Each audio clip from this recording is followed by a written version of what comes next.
So welcome back to a new video. So ఈరోజు మన వీడియోలో ఏంటంటే సింపుల్గా ఆధార్ కార్డ్ని ఎలా వెరిఫై చేయాలి, ఆధార్ కార్డ్ని ఎలా వ్యాలిడేట్ చేయాలి అని చెప్పేసి ఈరోజు డిస్కస్ చేసుకుందాం. సో వ్యాలిడేట్ అంటే ఏంటిదన్నా, వెరిఫై అంటే ఏంటిదన్నా అని మీకు డౌట్ రావచ్చు. సో ఏంటంటే ఇక్కడ మన ఆధార్ కార్డులో ఇక్కడ చూసుకోండి, సిగ్నేచర్ నాట్ వెరిఫైడ్ అని చెప్పేసి క్వశ్చన్ మార్క్ అయితే ఉంటుంది. మ్యాక్సిమం ఆ న్యూ ఆధార్ కార్డ్ డౌన్లోడ్ చేసినప్పుడు ఇప్పుడు మీరు ఆధార్ కార్డ్ సెంటర్లో అప్డేట్ చేసుకుంటారు.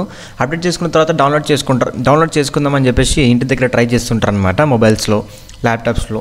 ఇలా ట్రై చేసినప్పుడు ఏమవుతుందంటే మీకు క్వశ్చన్ మార్క్ అనేది వస్తుంది డౌన్లోడ్ చేసిన తర్వాత. సో ఈ క్వశ్చన్ మార్క్ని మనం ఆధార్ కార్డులో నుంచి ఎలా తీసేయాలని చెప్పేసి చాలామందికి డౌట్ రావచ్చు.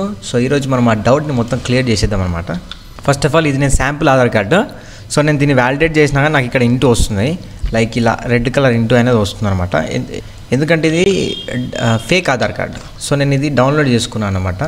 ఎలా వస్తుంది అంటే ఇలా ఇది ఫేక్ ఆధార్ కార్డు కాబట్టి వ్యాలిడేట్ అనేది కాదు. సో మీరు ఒరిజినల్ ఆధార్ కార్డు ట్రై చేసినట్టయితే కన్ఫర్మ్ వ్యాలిడేట్ అవుతుంది. సో మరి ఎలా చేయాలి అన్నయ్య అంటే ఫస్ట్ ఆఫ్ ఆల్ మనము క్రోమ్ వెబ్సైట్ గూగుల్లోకి వెళ్ళి ఫస్ట్ అడోబ్ అక్రోబాట్ అని చెప్పేసి టైప్ చేయాలి. టైప్ చేసిన తర్వాత ఇక్కడ ఫస్ట్లో డౌన్లోడ్ అడోబ్ అక్రోబాట్ రీడర్ అని కదా, దీనిపైన ప్రెస్ చేసుకోవాలి.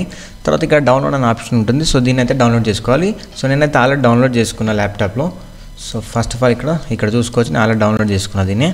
సో దీన్ని ఓపెన్ చేసుకుంటాను నేను. సో ఇక్కడ చూసుకోవచ్చు, నేనైతే ఓపెన్ చేసుకుంటే ఇలా ఇంటర్ఫేర్ అని వస్తుంది. వచ్చిన తర్వాత ఏం చేయాలంటే ఇప్పుడు ఈ Aadhaar card not valid. So ఇక్కడ క్వశ్చన్ మార్క్ ఉంది. సో నేను ఈ ఆధార్ కార్డ్ని ఇందులో ఓపెన్ చేసుకుంటా. చూడండి ఇక్కడ ఓపెన్ ఫైల్లో డ్రాప్ చేసిన.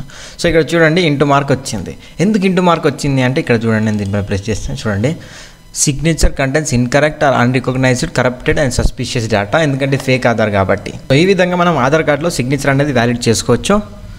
సో మీకు ఈ ఇన్ఫర్మేషన్ నచ్చినట్లయితే మన ఛానల్ని సబ్స్క్రైబ్ చేసుకోండి. సో ఇంకా మరిన్ని ఏమైనా డౌట్స్ ఉంటే కింద కమెంట్ సెక్షన్లో కమెంట్ అయితే చేసేయండి. Thanks for watching.